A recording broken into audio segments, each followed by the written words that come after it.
Welcome everybody. In this video, I'm here again with Georgina Komar, and today we're talking about something that is deeply meaningful to Georgina and I, something that we've spent years developing and understanding of and mastering, and that is understanding our sub-personalities. Now, one of the first things you're going to be doing is going, what are sub-personalities?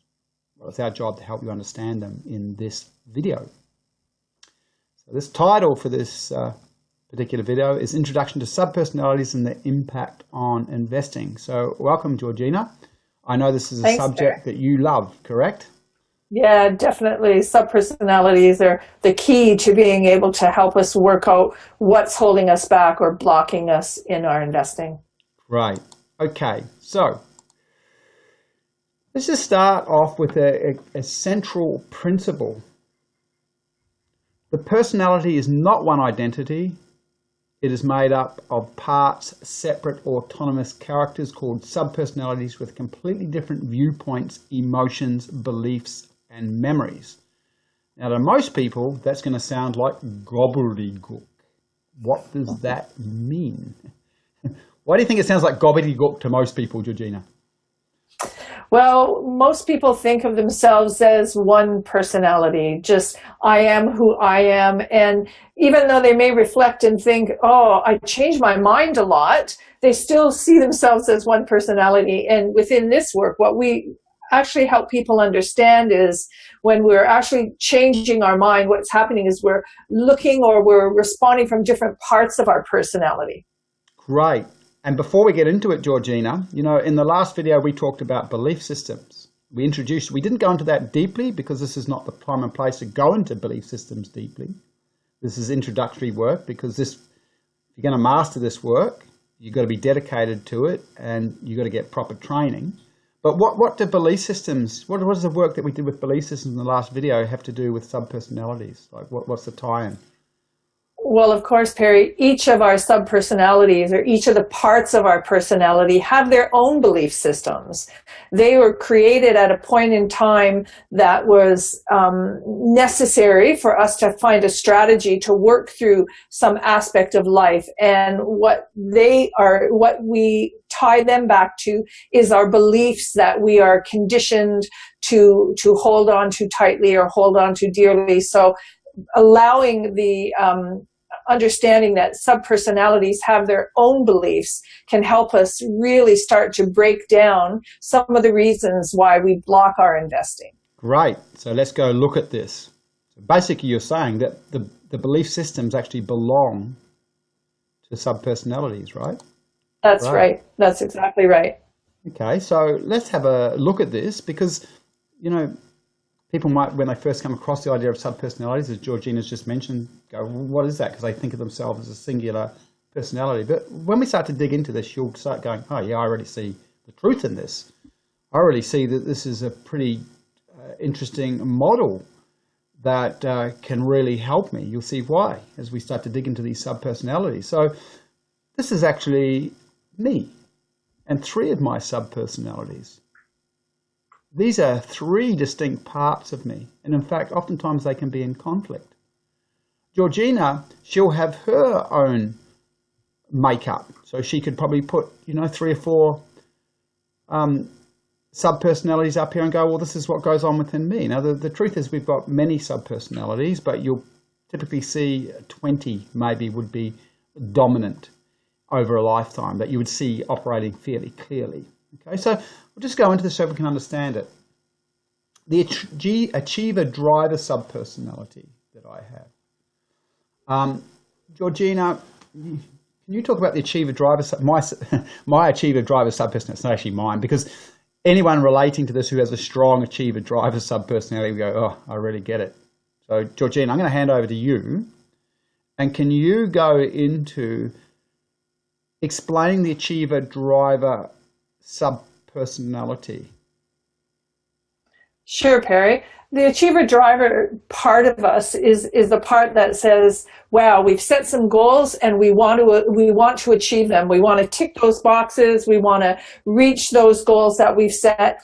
And there'll be part of us that just keeps pushing or driving us relentlessly because it's focused on achieving that goal. So all it cares about, its beliefs, its emotions are all about achieving that goal. So it will continually drive us.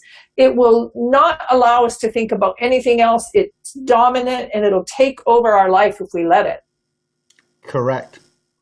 So the achiever driver will have belief systems like, it's really important to achieve this. The most important thing is I achieve this, whatever the goal is. The emotional tone of the achiever driver, when it gets frustrated, meaning there's things stopping it from achieving and driving, it will be frustration and anger. And so the emotional tone of it is often hard. Okay? Now, the family man subpersonality. What would someone with a family man subpersonality experience when their family man subpersonality is controlling them? They're going to be in their heart. They're going to be focusing on their family, the connection, what it means to be in a family. And chances are their achiever driver that we spoke about earlier is actually working to help support that family. So we'll find that the different subpersonalities do work together, but the family man itself is all about connection and wanting to be there and supportive and loving towards the family. It recognizes the benefits of having a family. It believes that they're the most important thing in our world, and their emotional tone is really loving and warm and considerate and connecting. Great. So I wanted to see that we've gone into the achiever driver and the family man, and they've got completely different emotional dispositions.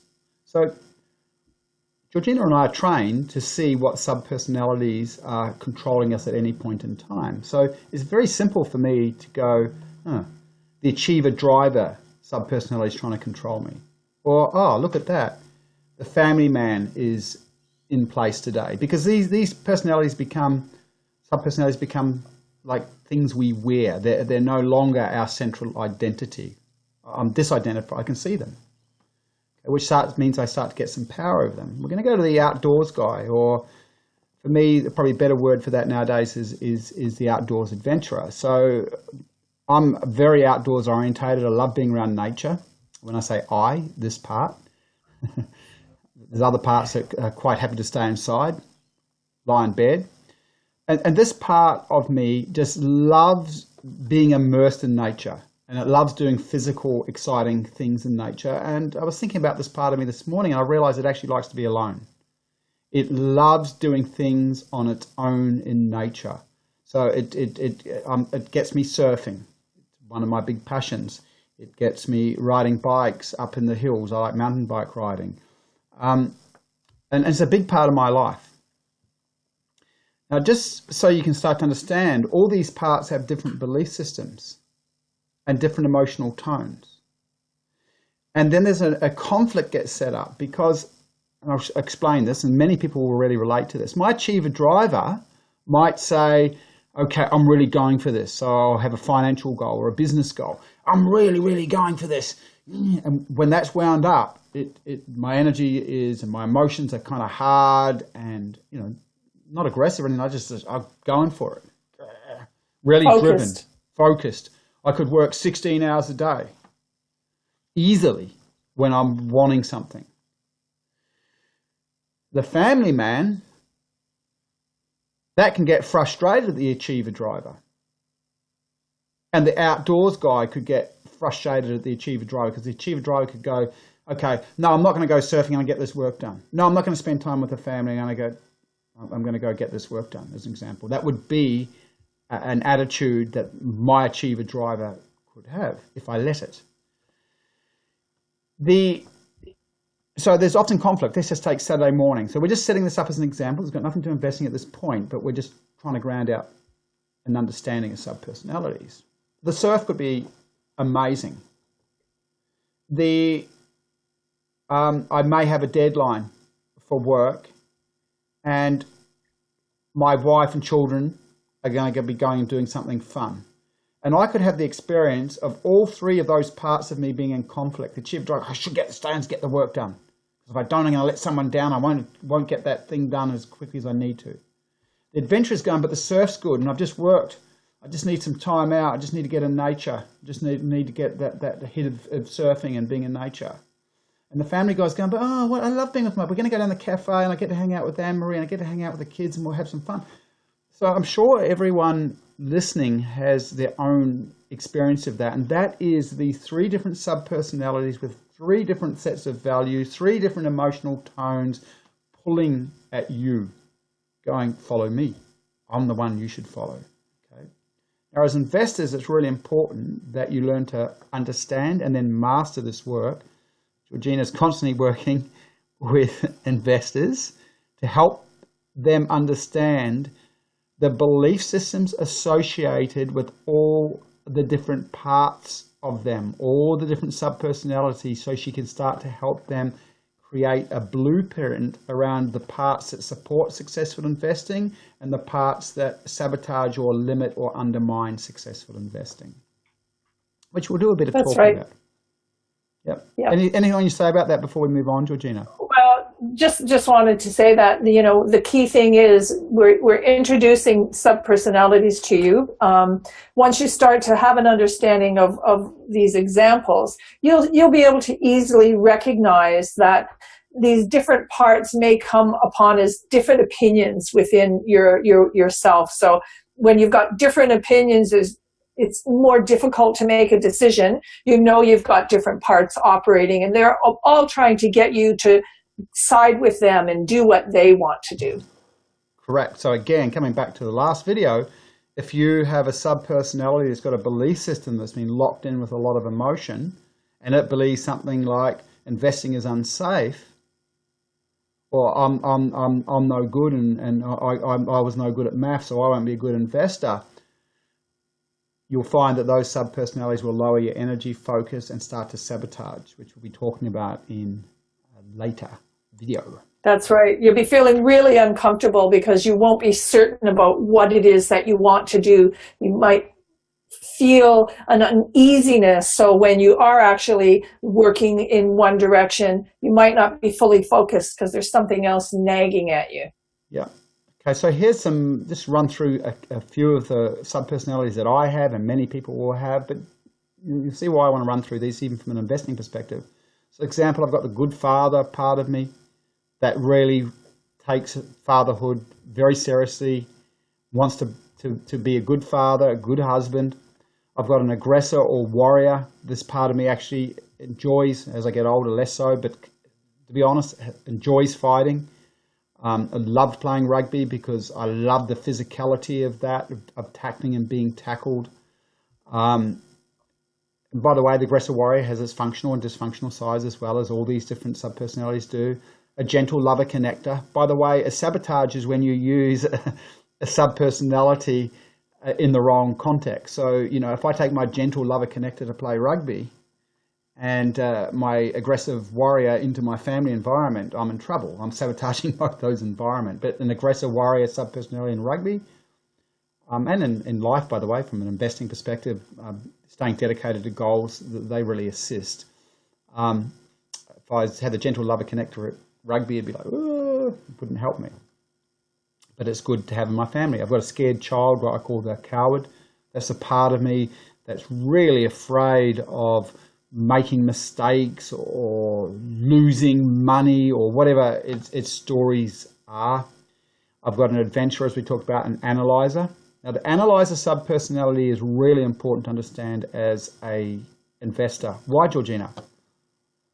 Oh, well, the analyzer is going to be one of your key sub-personalities that will be assessing the deals, collecting the facts, and making decisions. Yep. Thank you. And should run our investing. Our analyzer, our logical elements, our strategical elements should be deciding whether this property is a good idea to invest into. And that's done by getting all the statistics that we need, doing all the research that we need to do. I've got the being part of me. The being part just likes to hang out and do nothing. And the entrepreneur. I love business. Now, sometimes what I'll experience is that my entrepreneur, analyzer, and the planner organizer will go, okay, what a great idea. That business idea is a fantastic idea. The entrepreneur comes up with a good idea, the analyzer looks at it and goes, what are the strengths and weaknesses? And then the planner goes, okay, we need to plan this into being, all very functional parts. And then I'll observe a tension in my body, a amount of stress. And if I go and look, I'll usually see this scared child part, the coward part. And the coward part of me says, everything is unsafe. Nothing is guaranteed. Stay where you are. Be comfortable. Okay? And so, again, I know that's impacting me because I can feel it in my physiology, because your subpersonalities talk through your physiology. Now, if I was unconscious, okay, here's a big thing. Most men don't like to go, I've got a coward part. Why, Georgina? Why do most men go, I don't like to have a coward part? Well, our conditioning is that men, who are cowards aren't going to be successful. And, you're being a wimp, or you're being, a sook. So most men want to disregard or push their coward part away. They don't want to acknowledge and believe that it's part of them. And yet it can play a part, even if it's on the unconscious. It'll be in their unconscious. So anything that can't be owned, well, you can hear how easily I can own this, but if you can't own it, what will happen is the coward part, and everyone has it, will sit in the unconscious, and that person will procrastinate. They'll use excuses. They will say no to their goals and dreams, and they'll always have rational excuses. But what they don't realize is that the unseen coward or vulnerable part sitting in the unconscious is going, don't do it. But because the person can't see it or identify it, because they've got to keep that macho mask on, they're going to be controlled from the unconscious territory, where, as an example, I just know. The moment I can feel that anxiety, I go, here's that, I can see, here's this vulnerable, scared child, this coward part of me. And I can see what it's doing, what it's up to. And then I'm able to navigate that properly. If I don't see it, it's just going to rule me from the unconscious territory. And by the way, Georgina, what is the functional attribute of the coward subpersonality? Well, the coward subpersonality can really serve us if we're putting ourselves in a dangerous situation in reality. If we are moving without thinking or analyzing in an investment perspective, if we're too cocky and our ego is involved, the coward can come in and sort of say, oh, but this could happen and that could happen. It could help to balance a dysfunction in another subpersonality. So the coward is really functional. It's there to protect us and to make sure that we don't move in a direction that could put us in danger. Yep, thank you. So what I do with my coward is, when it's triggered and I can feel it, it's usually when I've got some big project going. What I do is I actually respect it, and I come back to my analyzer and get my analyzer to double check my thinking. Okay, which won't ever fully appease the coward, but at least it appeases the rational part of me. And I go, okay, I know the coward's telling me it's unsafe, but I'll come back and double check. It's not. I can continue. And really, when the coward comes up for us, or these resisting parts of our personality come up, it is a protection. They just want us to pay a little bit of attention to what they're saying. Well, what about this and what about that? And as you said, when your logical or analytical mind can come in and look at it and say, oh, is this the situation? Is this really the truth here? And find, oh, maybe it is, and make an adjustment. Or maybe it's not at all, and it's just a story from the past. But the fact that you've given the coward a little bit of airtime, it really, once you make your conscious decision, it really can drop away, and you can move forward doing what it is that you want to achieve without that aggravation that the coward can cause. Yeah, out of interest, Georgina, like you work with more investors than I do these days. How often are you seeing that old stories from, subpersonalities, that have been conditioned growing up? How often are those subpersonalities, those old stories, impacting the investors? Oh, Perry, all the time. That's what's key about this work, being able to help clients identify which are those unconscious subpersonalities so that they can become familiar with them and they can make a conscious decision. Oftentimes there's, a lot of what we talked about in the previous session about not being deserving or having beliefs that are contrary to what is necessary in order to be able to take action in investing. Those are on the unconscious level, and people just use other parts like the procrastinator, and they're distracted in other ways, but it's almost always what's causing people problem in their investing is this inability to know what's going on with these subpersonalities that are in their unconscious mind. Again, everybody, that's why emotional intelligence as an investor is important. What you don't know about yourself, what's happening unconsciously outside of your awareness, could most likely be sabotaging or certainly downsizing your potential returns. Reducing the effectiveness for sure. So in this work, we use this particular slide to really highlight what Georgina's just talked about.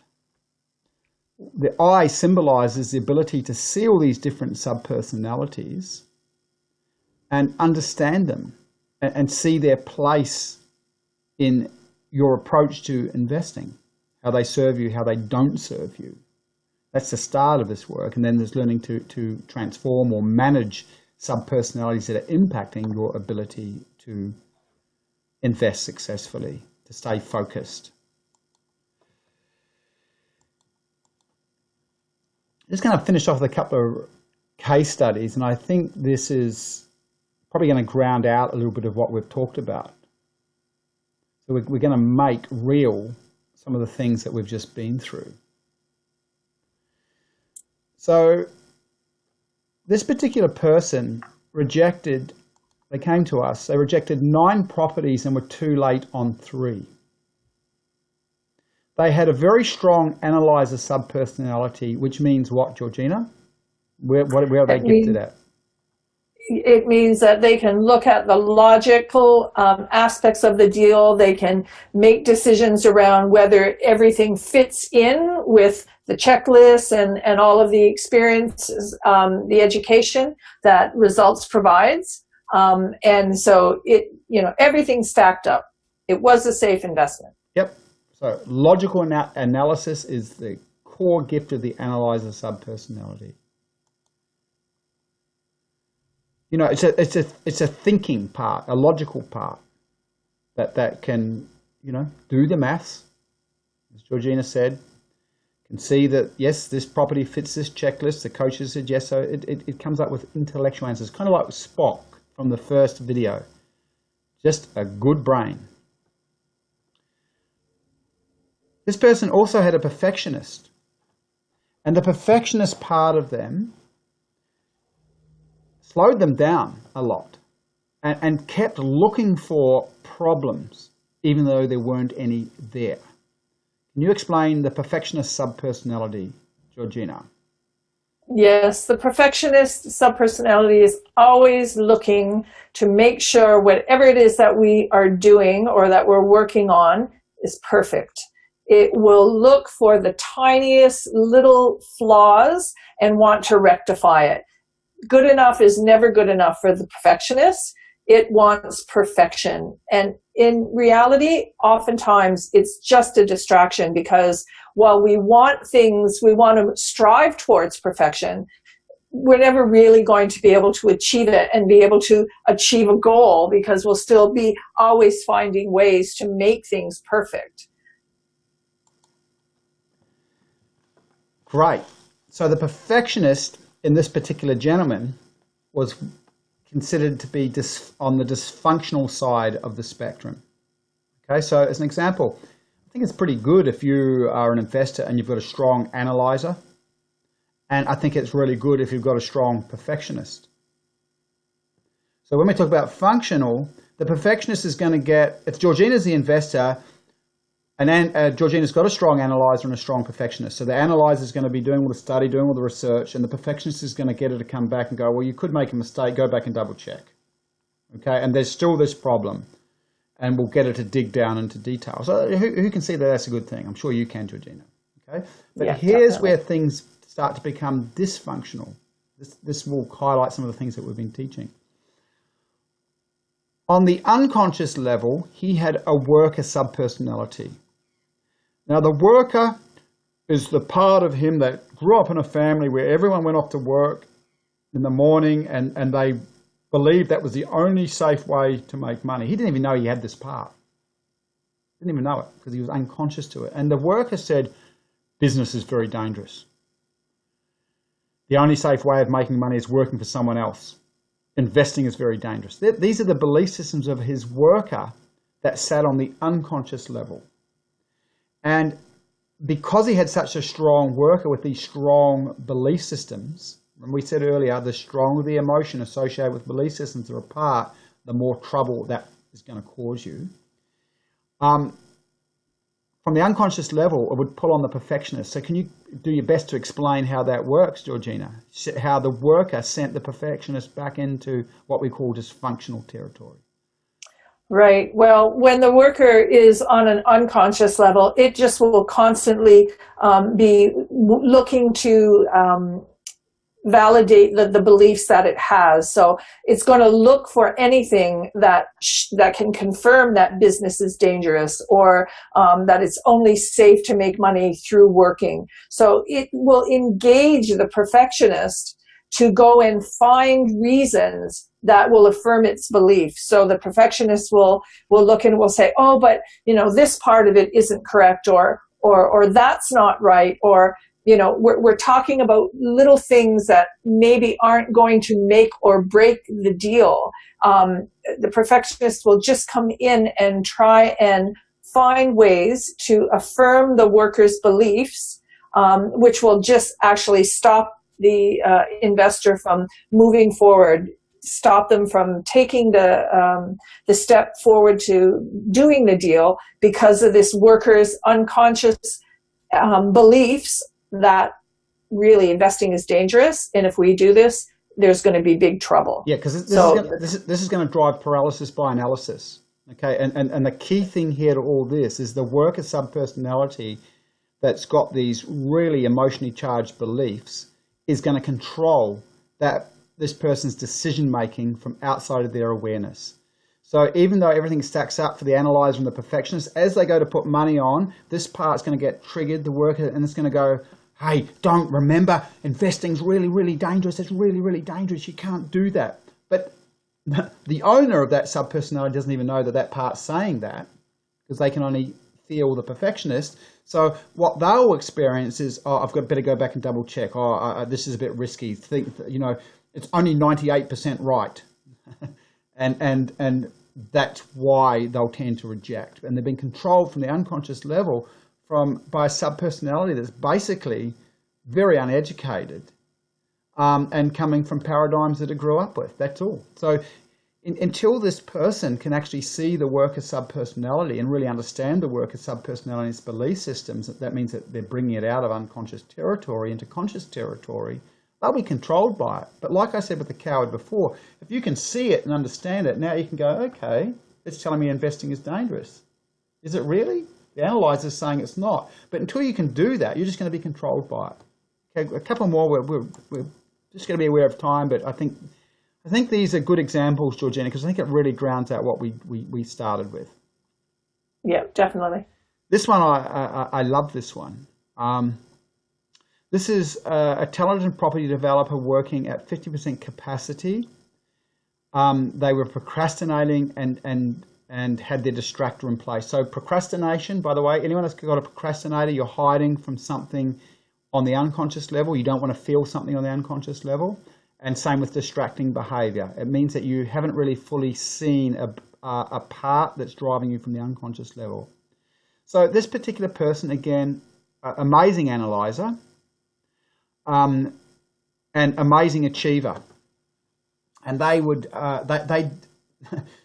they just did so well, so easily and so quickly because they were so naturally gifted, but they'd get to a certain level of income and they would just find themselves backing off and going into these procrastinating and distracting behaviours. Now, they were smart enough to see that there was a pattern going on. They'd come to a couple of hour event, so they were going, I can see, why do I keep backing off once I reach a certain level?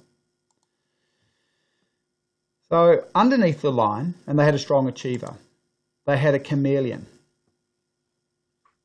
Now I'm just going to go into this a little bit and into this person's background. So growing up,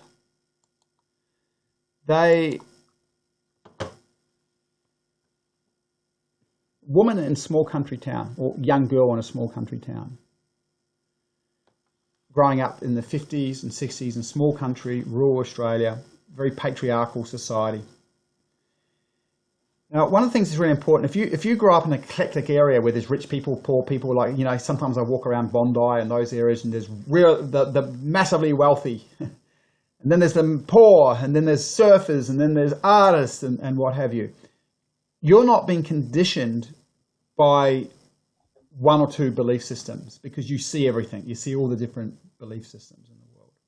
You experience all the different belief systems in the world. But if you grow up in a small rural country town, you tend, and everyone in that town will tend to be imprisoned by a similar set of belief systems. So when she's growing up, she learned that people that do well, stand out, get persecuted because people in that rural town would go, who does that person think they are driving around in that car, that Mercedes? Who do they think they are?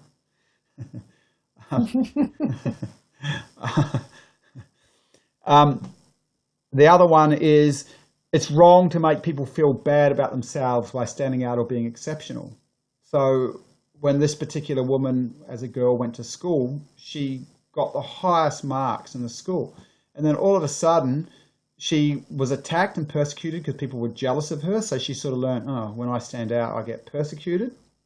And not only that, she was made to feel guilty. Her parents said, oh, look, you always win, because she was also good at sports. You know, like, let the other kids have a turn. So she learned that, look, when I'm achieve, I get attacked. And when I achieve, it makes other people feel bad as though that they're missing out on the success. So I'm responsible for their feelings. She also grew up with a lot of,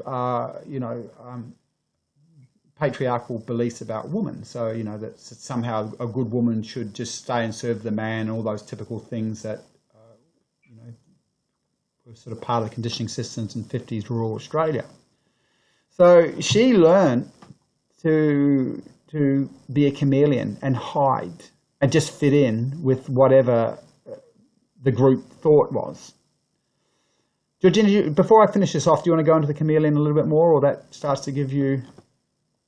Yeah, well, the chameleon is the part of us that really wants to fit in. It doesn't want to stand out at all because it risks something. It risks losing something by standing out. So it'll just shape shift. It'll just accommodate and adjust. Now that's a good attribute to have. The chameleon can be really functional when it is appropriate for people to not stand out, when there's a group of people working together, and the togetherness and being united is where the power is. But when we're using it in a dysfunctional way, we're just allowing ourselves to mold or sink in with the environment so that we don't have to stand out and run a risk of being persecuted or seen to be against what other people believe, or even just have people take their love and support away from us. Yeah, that's the chameleon's a great sub-personality that allows you to build relationships really quickly because you can become like the people you're with, and that helps them feel safe. In this case, it became dysfunctional because of what Georgina's just pointed out. She didn't want to stand out. So what was happening, you know, this woman would have been 48 when she was working with us, and this chameleon was developed in childhood to fit into the small rural town. But as she started to create success, and she created it easily because she was so talented, it would trigger the belief systems of the chameleon that said, hey, if you make more money, if you know, you're going to get whacked because people don't like wealthy people that stand out, and you know, you're going to get a bigger house, the house that you dream of. But if you get the house that you dream of, you're just showing off, and you know, other people are going to feel bad. All those belief systems got triggered through that process. Of course, she was unconscious to them until she started the work, and she's just flowing with this work. So the moment she started to surface it, work with it, and see it, she was no longer controlled by it. where before she was conscious of it, the chameleon was, every time the achiever and the analyzer would get her to do really well, it'd go, uh-oh, better bring the procrastinator and the distractor in because she's getting too successful. And based on those belief systems of the chameleon, that was a negative thing. So I hope everyone got a lot out of that. We love this work, and subpersonality work's amazing. Georgina, want to share anything before we finish up? Yeah, I was just going to say in respect to the last example, one of the things that's challenging about this pattern is there is a certain level of achievement and success that pattern will allow. And then at the last, the least expected moment, this chameleon will kick in, and understanding the subpersonalities and knowing which ones are there are important, but it's also important to recognize that, wow, things can change, and all of a sudden the situation calls for this chameleon in our unconscious to come up where it wasn't there before. So we start to then learn to work deeper to figure out, wow, when do these situations occur? Because as I said, in this particular example, there is 50% capacity. There is the ability to achieve, but then there's a ceiling. So it's just important to recognize that patterns can be quite tricky. Thank you, Georgina, and I hope everyone got a lot from that, and we'll see you in the next video. Thanks. See you next time.